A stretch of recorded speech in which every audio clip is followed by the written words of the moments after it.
The problem is not Joe Biden. The problem is his presidential campaign. All that and more now on Graf's Grievances.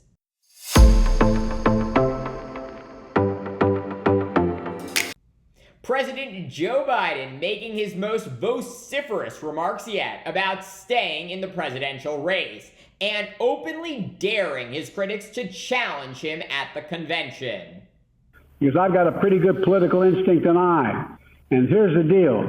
It's not going to happen here this time around. The American public is not going to move away from me as an average voter. And again, I'm here for two reasons, pal. One, to rebuild the economy for hardworking middle-class people, give everybody a shot.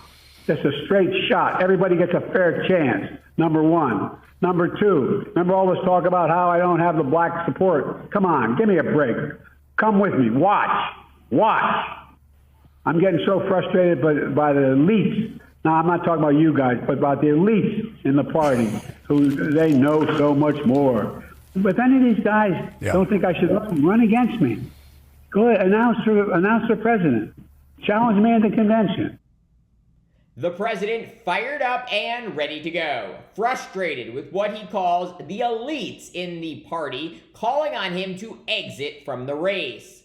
Moments before that surprise interview on MSNBC's Morning Joe, Biden releasing a letter to congressional Democrats saying he is, quote, firmly committed to staying in the race and instructing Democratic lawmakers to, quote, move on from the debate and focus on their one job, defeating Donald Trump.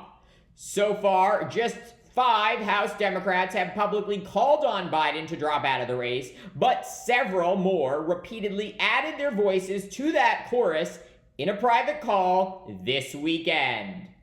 All of this ridiculous chaos only benefiting Trump, coming just 42 days before the Democratic National Convention kicks off in Chicago, and 119 days before the general election in November. Which raises the most prescient question: where is the Biden-Harris campaign? Why are their surrogates not out there on television, on social media, on podcasts, championing President Biden's historic record of accomplishments? It is as if the Biden-Harris campaign also thinks President Biden should drop out of the race. Where are their spokespeople? Why is President Biden left to defend himself and run the free world? This is political malpractice, for God's sake. That being said, I want to give great credit to Democratic star Congresswoman Jasmine Crockett, who went on the Katie Phang show this weekend and said this. The only thing that I'm asking everyone to do is to unite around the ticket. The ticket at this point in time is Biden and Harris.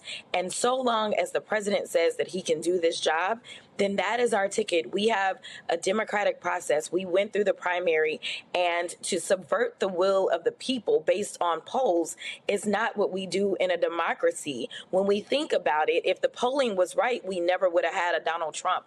If the polling was right, we wouldn't have Democrats overperforming by 20 points in a number of elections. Let's stay the course. Let's recognize who the real enemy is. Let's not give fodder to the Republicans come November by tearing each other apart. The Congresswoman absolutely correct in explaining why Democrats need to stop talking about ousting Biden and instead focus on the existential threat posed by Trump. But why aren't more Democrats being organized by the Biden campaign to push this very easy message? Where is Secretary of Transportation Pete Buttigieg?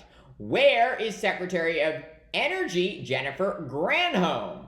Where is the chair of the Council of Economic Advisors, Jared Bernstein? All of these people are excellent communicators who can not only talk about what Biden has accomplished, but can explain why another Trump term would be a disaster for the American people. And in addition to these folks, why is the Biden campaign not harnessing supporters and influencers outside of the administration. From former Attorney General Eric Holder to former Congresswoman Liz Cheney to younger Democrats and proud Biden supporters such as Jack Schlossberg. The grandson of President John F. Kennedy is not only incredibly smart and telegenic, but has been an outspoken supporter of President Biden's agenda and reaches younger voters that Biden desperately needs to vote for him. The campaign should immediately let Jack take over all of Biden's social media feeds and book Holder, Cheney, former Congresswoman Val Demings, Governors Gretchen Whitmer, Wes Moore, and J.B. Pritzker on any and every show, Fox News included, that will have them. I could go on. There are so many Democrats across the nation, elected and not, that should be utilized by the Biden campaign to tout President Biden's accomplishments. But no one seems to be anywhere. Instead, the Biden-Harris campaign is only making a fool of themselves. The New York Times reporting that the campaign provided questions to radio hosts for Biden's first post-debate interviews.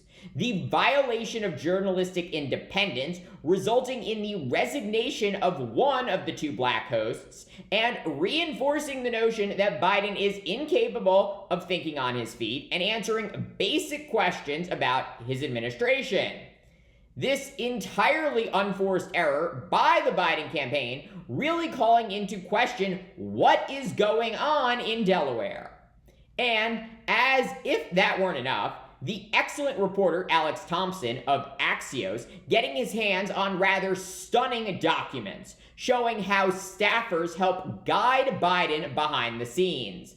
The documents show, with large print and photos, Biden's precise path to a podium before a presidential event, seeming to suggest that the 81-year-old needs detailed verbal and visual instructions on how to enter and exit a room. Who the heck on Biden's team leaked this stuff? Just awful, awful behavior. The problem is not President Biden. He has delivered for the American people time and time again for the past 3.5 years. The problem is the Biden campaign, who seems to not only be ineffective, but at times actively working against him. Thank you for watching Graph's Grievances. Let me know what you think. Please like, subscribe, share, and join me in the next one.